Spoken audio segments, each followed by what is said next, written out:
సంబలంతో phone maintain చేస్తున్నటువంటి ఒక phone నెంబర్తో సహా ఉన్న ఒక వ్యక్తి ఒక టీచర్ పరీక్ష రాస్తున్నటువంటి ఒక అమ్మాయి కుటుంబ సభ్యుడికి అమ్మాయికి ఫోన్ చేసి నీకు 15 లక్షల రూపాయలు ఇస్తే ఉద్యోగం సరాసరి వస్తుంది అని చెప్పి మాట్లాడాడు. మరి దాని మీద కేసు తూతు మంత్రం కేసా, తోతాపూరి కేసా?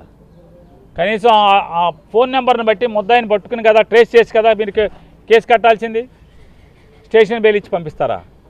అంటే ఎందుకని? మీ దొంగతనాలు బయటపడతాయి కాబట్టి 15 లక్షలకు టీచర్ ఉద్యోగం ఇప్పిస్తానని చెప్పని ఫోన్లో బేరం ఆడినటువంటి ఒక వ్యక్తి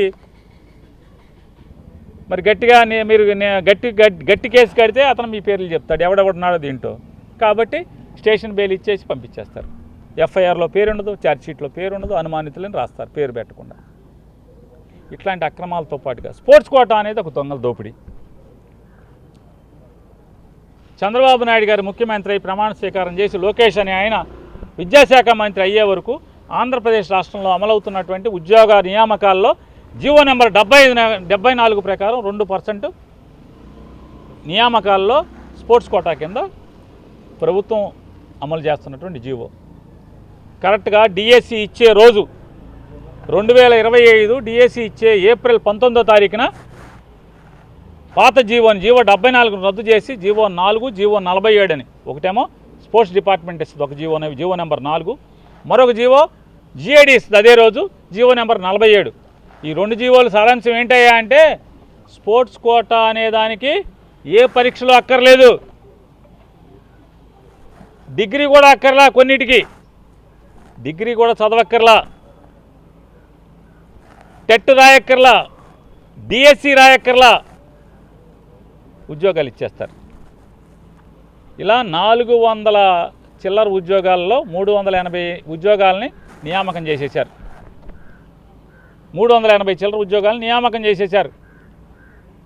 దాంట్లో స్పోర్ట్స్ కోటా కింద అని చెప్పారు. ఈ సర్టిఫికెట్లు ఇచ్చేది ఎవరయ్యా అంటే మొత్తం కూడా క్రీడా సంస్థ అసోసియేషన్లు సంఘాలు ఇస్తాయి, క్రీడా సంఘాలు ఇస్తాయి. పార్టిసిపేషన్ ఈ పాల్గొన్న అన్నీ కూడా ఎవరైతే క్రీడలు నిర్వహించారో వాళ్ళు ఇస్తారు.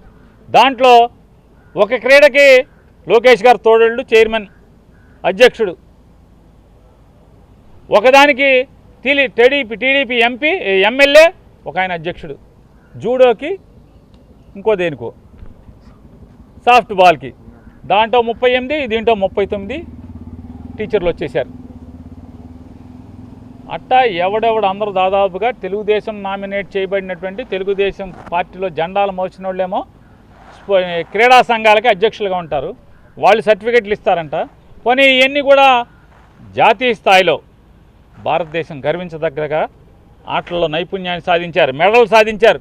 టీచర్ ఉద్యోగం ఇచ్చినా తప్పులేదు, టీచర్ కాదు కలెక్టర్ ఉద్యోగం ఇచ్చినా తప్పులేదు. ఎందుకని? భారతదేశం పేరుని దేశం గర్వపడేలాగా ప్రపంచ స్థాయిలో ఆట ఆడాడు.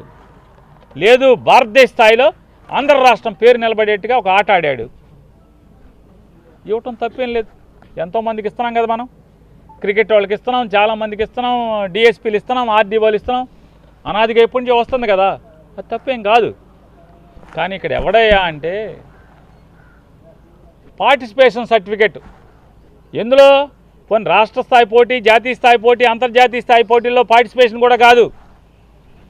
ఒక 4 కాలేజీలు కలిసి ఆటల పోటీ పెడితే ఆ 4 కాలేజీలు కలిసి పెట్టినటువంటి ఆటల పోటీలో పాల్గొన్నాడంటే పాల్గొన్నటువంటి ఏంటి?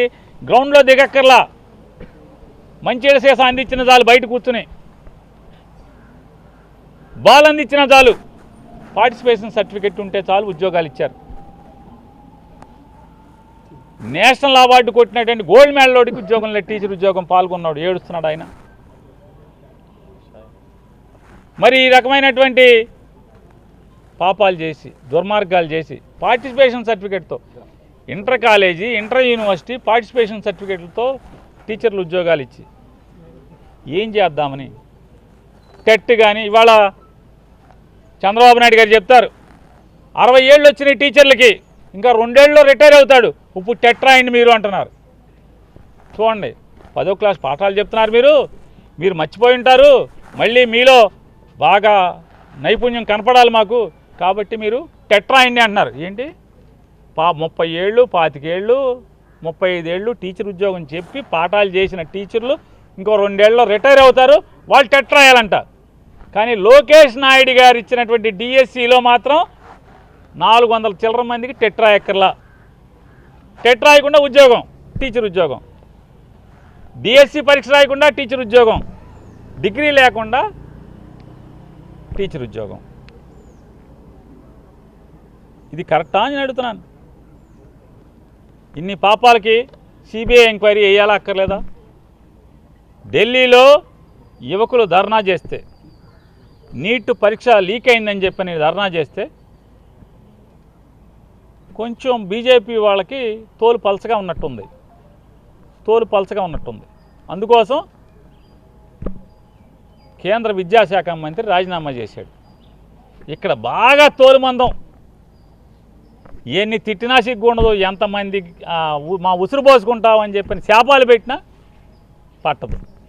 తోలు బాగా మందం అయిపోయి బరి తెగించి బజారుకి ఎక్కి మాట్లాడుతూ ఉంటారు. ఛాలెంజ్ చర్చించుకుందాం. నీ అవినీతి జరిగిందా అంటే చర్చ ఏంటి?